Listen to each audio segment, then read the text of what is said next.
Assalamualaikum warahmatullahi taala wabarakatuh. Balik lagi di channel Indra Edu. Nah, dalam kesempatan kali ini saya akan membahas tentang penilaian-penilaian dari portofolio.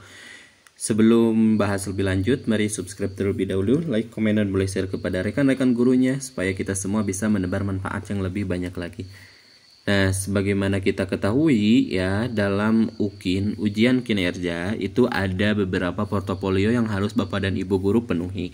Di antaranya ada 6 portofolio, di mana dari ke-6 portofolio tersebut minimal 4 harus diisi dari komponen tersebut, itu jangan sampai kosong. Nah, kalau misalkan Bapak dan Ibu guru hanya mengisi 3 saja portofolio, itu kemungkinan nilainya kosong dan kemungkinan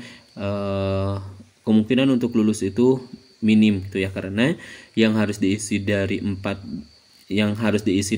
itu minimal 4 yang harus diisi oleh Bapak dan Ibu guru dari portofolio tersebut gitu ya, seperti itu.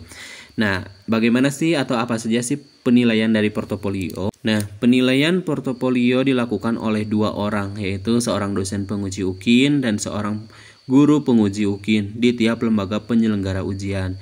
Setiap dosen memberikan nilai portofolio tiap mahasiswa berdasarkan rubrik penilaian. Jadi setiap dosen atau setiap penilai gitu ya, penilai memberikan nilai portofolio mahasiswa itu berdasarkan rubrik penilaian. Nah, apa saja sih rubrik penilaiannya itu atau seperti apa? Skor maksimum tiap mahasiswa untuk portofolio disajikan pada tabel berikut. Nah, yang pertama di sini komponen portofolio melaksanakan penelitian dan publikasi, skor maksimumnya itu adalah ada 2. Terus juga melakukan refleksi diri, baik itu refleksi diri tentang pembelajaran seperti analisis butir soal dan lain sebagainya, mencari informasi baru, penelitian, dan mengembangkan karya inovasi. Nah, di mana mencari informasi baru ini direfleksi, lalu juga penelitian dan pengembangan karya inovasi pun direfleksi seperti itu, maka skor maksimalnya itu adalah 1,5. Lalu yang berikutnya, komponen portofolio yang ketiga ada mencari informasi atau pengetahuan baru tentang pembelajaran, mencari informasi baru, terus juga penelitian dan pengembangan karya inovasi.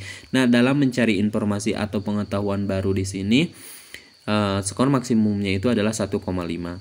Yang terakhir adalah mengembangkan karya inovasi, yaitu skor maksimumnya itu adalah 2. Skor total maksimumnya itu ada 7. Nah, dalam melaksanakan penelitian dan publikasi, biasanya Bapak dan Ibu guru itu menggunakan PTK, penelitian tindakan kelas. Sementara melakukan refleksi diri ini agar lebih mudahnya itu adalah tentang pembelajaran, merefleksi diri tentang pembelajaran, baik itu analisis ya, analisis butir soal dan lain sebagainya. Lalu mencari informasi. Nah, kalau mencari informasi ini dibuktikan dengan sertifikat Bapak dan Ibu guru ketika mengikuti webinar atau mengikuti seminar seperti itu ya. Dibuktikan dengan sertifikat yang ada keterangan jamnya. Terus juga mengembangkan karya inovasi. Mengembangkan karya inovasi di sini baik itu membuat buku atau modul pembelajaran ataupun membuat video pembelajaran di YouTube juga, itu termasuk dalam salah satu karya inovasi seperti itu ya. Dan skor maksimumnya itu adalah 7. Nah, jumlah skor dari keempat komponen tersebut kemudian diubah menjadi nilai portofolio yang diskalakan ke 0 sampai dengan 100. Hasil penilaian portofolio kemudian digabungkan dengan hasil penilaian dari CP lain pada UKIN untuk menentukan kelulusan bobot portofolio. Pada nilai untuk UKIN memenuhi rumus sebagai berikut. Nilai UKIN 6 kali skor praktik pembelajaran tambah nilai portofolio dibagi 7. Keterangan nilai UKIN bisa diskor jika nilai portofolio tidak kosong. Skor portofolio itu tidak boleh kosong.